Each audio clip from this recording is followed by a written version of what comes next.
মাধ্যমে জানতেছি আপনারা এই দেশের দুর্নীতিবাজদের শাস্তি না দিয়ে পুরস্কৃত করেছেন। দুর্নীতিবাজ একটা মহামারী, একটা ভাইরাস, তাকে বরখাস্ত না করে তাকে বদলি করেছেন।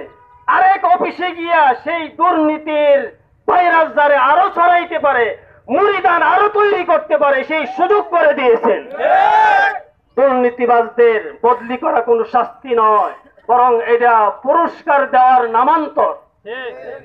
কাজে এই দেশের জনগণকে আপনারা মূর্খ মনে করবেন না, বুদাই মনে করবেন না। এই দেশের জনগণকে, এই দেশের জনগণ সচেতন।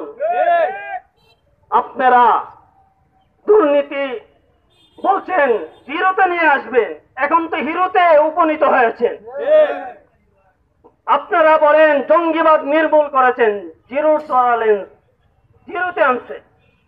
সর্বহারাদেরকে জিরোতে আনছে, কিন্তু দুর্নীতিতে আপনারা কেন জিরোতে আনতে পারলেন না? কারণ কি? এই দেশের জনগণ কারণ উদ্ধার করেছে, সেটা হলো আপনারা দুর্নীতির নির্বাচন দিয়ে ক্ষমতায় আসছে, জন্ম আপনাদের দুর্নীতির মাধ্যমে।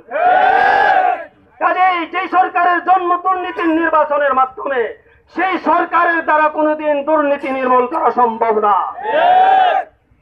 আপনারা সর্বহারাদেরকে, জঙ্গিদেরকে ক্রসফায়ার দিয়েছেন। আপনারা দুর্নীতিবাজদেরকে সর্বহারা জঙ্গিবাদের চেয়ে আরো বেশি ভয় করেন। অবশ্যই তাদের চেয়ে আরো বেশি ভয় করতেছেন, না হয় তাদের বিরুদ্ধে আপনি অ্যাকশন নিতে আপনার সমস্যা কোথায়?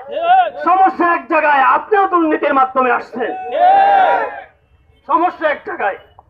এজন্য আমরা বলবো